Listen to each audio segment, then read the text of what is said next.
Fala galera, a Major League Soccer 2019 vai começar e tem bastante coisa legal para falar sobre esse torneio, porque 2018 foi uma temporada riquíssima para a competição dos Estados Unidos em vários aspectos. E o título do Atlanta United acabou validando vários desses pontos que fugiram um pouco da regra, pelo menos da forma com que a liga era vista para o mundo, e esse título serve de legado, dá para usar essa palavra, para a sequência da liga. Por quê? Né? De diversas formas. Primeiro, aposta em jogadores jovens. Muito se fala da Major League Soccer como o torneio do fim de carreira.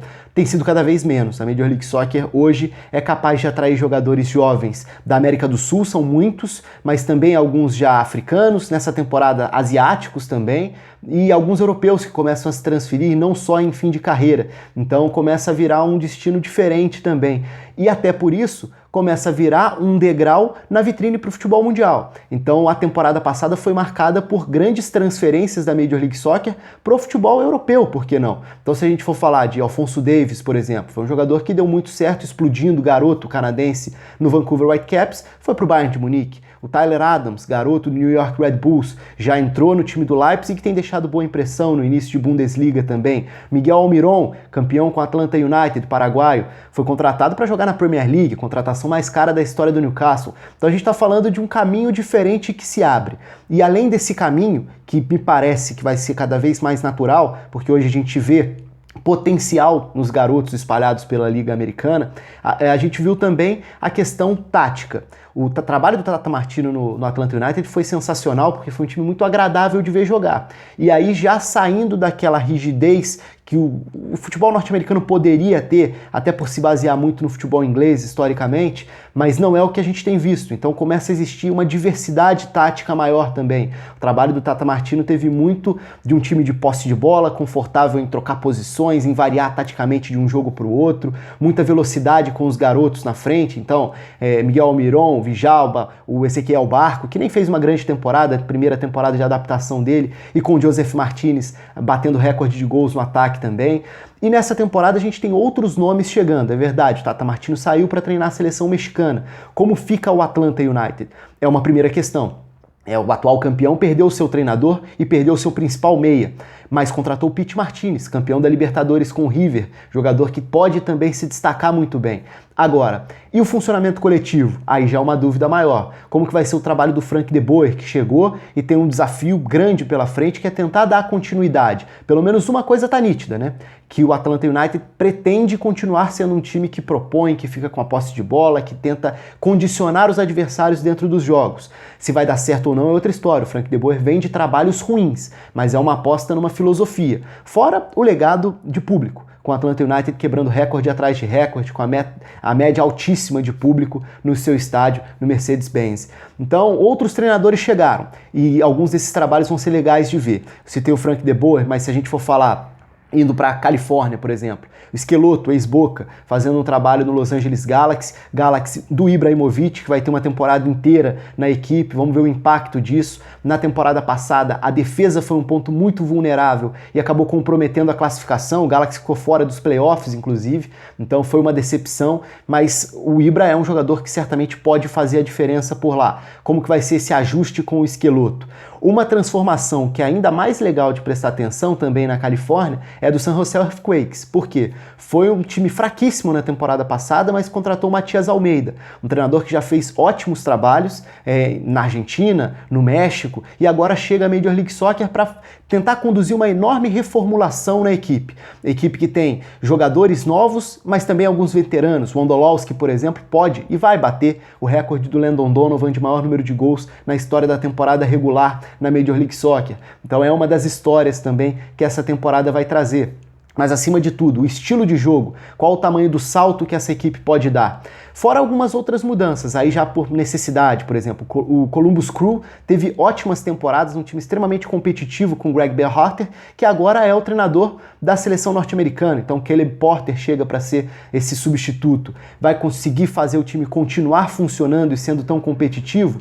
É um desafio, mas ali tem um estilo de jogo. E quando a gente fala em estilo de jogo, é legal também na Major League Soccer que a gente já consegue identificar alguns times com identidades muito marcantes, né? Por exemplo, o Sporting Kansas City é um dos fortes candidatos na Conferência Oeste. Um time de posse de bola, um time que trabalha bem e tenta manter a posse de bola, tendo elenco em diversas posições para ficar confortável jogando dessa forma. Um jogo agradável de ver jogar, controla os adversários assim.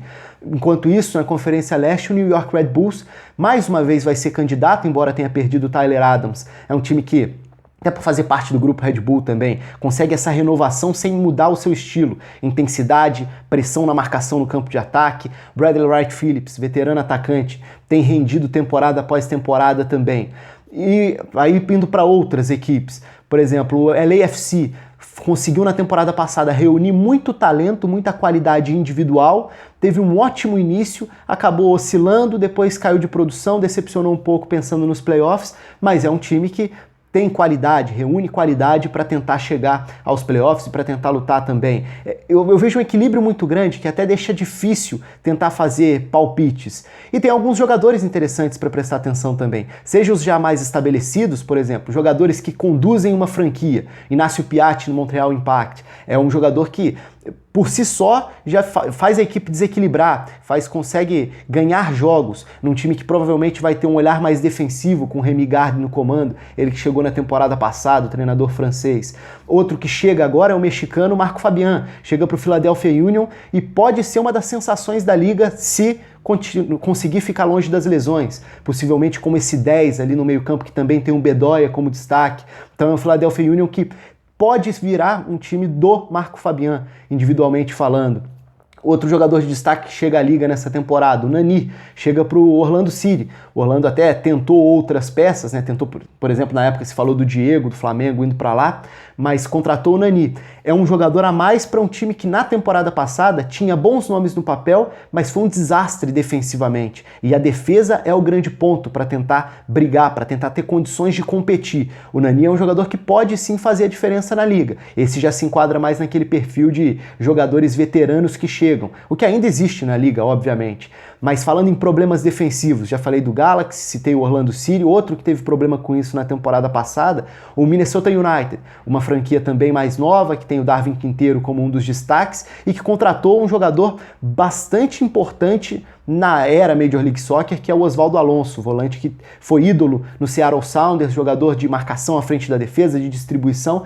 É uma tentativa de ganhar um pouco mais de poder de marcação num time que teve uma defesa muito vulnerável na temporada passada, para tentar dar esse passo adiante, para tentar conseguir brigar ali por playoffs também, ser um time um pouco mais confiável, digamos assim. Uma reformulação muito grande que acontece nessa temporada é no Vancouver Whitecaps, que conseguiu uma grana importante com a venda do Alphonso Davies e que já tinha alguns jogadores interessantes, o Reina é um exemplo, e conseguiu contratar diversos nomes, contratou praticamente um time novo. Então é uma reformulação. Vai conseguir transformar esses nomes em um time rapidamente? Essa é uma grande interrogação que a gente vai ter que esperar para ver. Mas contratou jogadores interessantes. Talvez o principal deles, o Hwang In-beom, jogador da seleção da Coreia do Sul, que chega, um volante que pode ajudar a controlar o meio-campo, um passador também com chegada à frente, pode virar um destaque. O Ardais foi outro atacante uruguaio que chega para tentar reforçar no meio de tantos, de diversos nomes que chegam à equipe para essa temporada. Até difícil lembrar muitos deles. Na Conferência Leste, outro time que é para prestar atenção é do DC United, o time do Rooney. Na temporada passada, o DC United teve um fator estádio que chamou muita atenção, né? O time jogou quase todo o primeiro turno, se a gente for separar em turnos, pegar as metades do campeonato, a primeira metade quase toda foi como visitante, enquanto o estádio não ficava pronto. Então, na reta final veio uma arrancada, já com o Rooney se destacando e com o Luciano Acosta formando uma parceria bem legal com o Rooney. Os dois estão mantidos para essa temporada, dessa vez o calendário é mais equilibrado e ainda teve a chegada do Lucas Rodrigues, ex-Estudiantes, garoto também, mais um argentino jovem que chega à liga e que pode formar um trio ofensivo bem forte. Então, se a gente pegar a imagem que ficou do DC United do fim da temporada regular passada e acrescentar um jogador de talento, pode ser um time para brigar na parte de cima também na Conferência Leste. Indo pro Oeste, já pegando o gancho como na questão dos calendários, o time do Portland Timbers é um time duro de enfrentar e que na temporada passada voltou a mostrar isso principalmente por ser o time dos jogos grandes e manteve a estrutura. Então continua com o Diego Tchará, irmão do Tchará do Atlético Mineiro, mas esse é volante, esse é um jogador importantíssimo de marcação. Diego Valério, veterano argentino que faz a diferença todo ano na Major League Soccer, e Sebastião Blanco. Esse trio é um trio muito capaz de desequilibrar, principalmente nos jogos grandes, e uma atenção especial para o calendário. Por quê? Por conta de uma obra de ampliação para um dos estádios que já é um dos estádios mais de torcida mais ativa, o time do Portland Timbers vai jogar os seus 12 primeiros jogos como visitante. Então, se a gente separar aí e pegar a segunda parte da temporada, né, são 34 jogos na temporada regular, os 12 primeiros são fora de casa. Dos 22 últimos, 17 são em casa.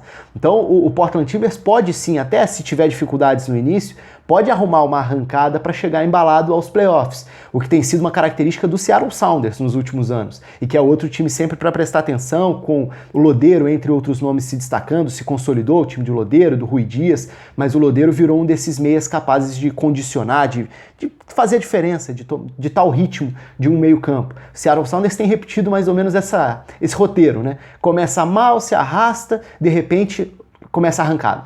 E aí chega aos playoffs como um time muito respeitado, até pela história que tem, pelo barulho que a sua torcida faz também. Para não deixar de citar um Toronto FC que teve há 2 anos um time campeão e que na época muito se debateu se era o melhor time da história da Major League Soccer. Possivelmente até foi, pela qualidade de jogo apresentado. Na temporada passada dividiu a atenção com a Conca Champions durante um período e não conseguiu se reencontrar depois. Para essa temporada, perde nomes importantíssimos, o principal deles, o Giovinco, que marcou a época na Major League Soccer, fez muita diferença pelo time canadense e que deixou a equipe. Então aumenta o peso em cima do outdoor como a referência no ataque, o responsável por desequilibrar, por fazer gols. O Toronto até tem alguns bons jogadores, até porque vários deles fizeram parte do time campeão, mas hoje parece ter muitos problemas para solucionar se quiser chegar lá na parte de cima, se quiser chegar a brigar por playoffs novamente. Outro time que na Conferência Leste tem problemas para resolver e perdeu um veterano, New York City. O New York City teve ótimo nível com o Patrick Vieira como o comandante. Na temporada passada ele sai para treinar no futebol francês e o Domenech Torrent assume, ex-auxiliar do Guardiola. Existia muita expectativa para ver como esse time reagiria. Teve um bom impacto inicial, mas depois caiu de produção. Agora o Davi Villa se despediu, então saiu um atacante histórico que marcou também a sua época na equipe. O Mitrita, atacante romeno, foi contratado, mas não é um jogador do mesmo perfil. O elenco tem bons nomes do meio para frente. Agora, vai conseguir, e tem bons laterais atacando também, vai conseguir manter o desempenho dos seus melhores dias? Acho que acima de tudo a gente vai ter o teste para ver aí o termômetro do trabalho dele, de que forma esse trabalho pode compensar essas ausências. Um time totalmente fora do radar e que é legal de prestar atenção é o Colorado Rapids. O Colorado Rapids tem como treinador o Anthony Hudson, que se destacou com a seleção da Nova Zelândia, por ser um treinador que mesmo com um time limitado, tenta fazer um trabalho diferente.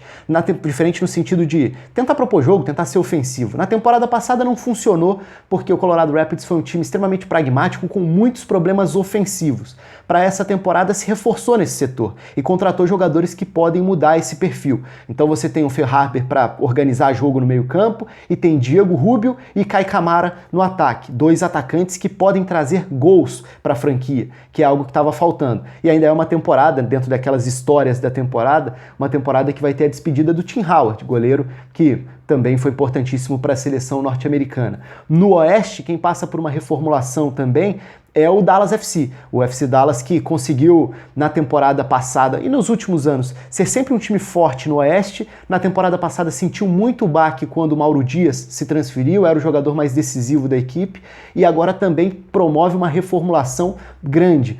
Aí vira uma grande interrogação, até onde esse time pode chegar? Se a gente for olhar, citando outro time que é muito incerto o nível que pode chegar, mas que tem qualidade do meio para frente, dá pra gente citar 2 de formas diferentes. O Houston Dynamo, com a velocidade dos seus hondurenhos principalmente, né? Tem um ataque que com o Ellis, por exemplo, tem muita velocidade pela ponta, tem uma nota se desenvolvendo para virar um goleador um pouco mais confiável, então é um time chato de enfrentar pela velocidade do ataque. O Chicago Fire, por exemplo, tem um time de qualidade do meio para frente, mas a defesa tem muitos problemas. Lembrando que na temporada passada o Schweinsteiger chegou a jogar como zagueiro durante um período, o que foi interessante pelo perfil de distribuição. Então você recua um jogador de bom passe para tentar fazer a saída de bola, para tentar fazer o time ter qualidade nesse jogo. mas a defesa teve muitos problemas e vai precisar resolver isso se quiser usar melhor o seu time do meio para frente. Aí eu estou incluindo no meio o Dex McCarthy, o Schweinsteiger e aí outros nomes que podem desequilibrar completando esse sexteto ofensivo, digamos assim. Enfim, acho que deu para dar uma passada por diversos dos times da Major League Soccer, tentando citar diversas histórias, diversos componentes táticos, algumas coisas legais para prestar atenção. Eu espero uma temporada bastante equilibrada, com um nível tático que tem crescido, com jogadores jovens para prestar atenção e que começam a se desenvolver e aparecer por lá, e sabendo que a Europa já está de olho na Major League Soccer, que ela sabe que dali dá para extrair jogador de qualidade para ligas importantes também. Então esse é um fenômeno importante para a gente prestar atenção, porque a liga tem crescido e tem sido cada vez mais legal de acompanhar também. Deixa aí suas previsões, seus destaques, se eu talvez tenha deixado de falar de alguma franquia importante também, já que são muitas, eu tentei citando tópicos de várias delas, mas fica à vontade para participar aqui nos comentários, para fazer seus palpites também e, claro, acompanhe a temporada da Major League Soccer, que provavelmente ao longo da temporada a gente vai voltar a falar sobre alguns dos temas, alguns dos tópicos que forem interessantes por lá. Um abraço a todos, se inscrevam no canal, curtam o vídeo, até a próxima.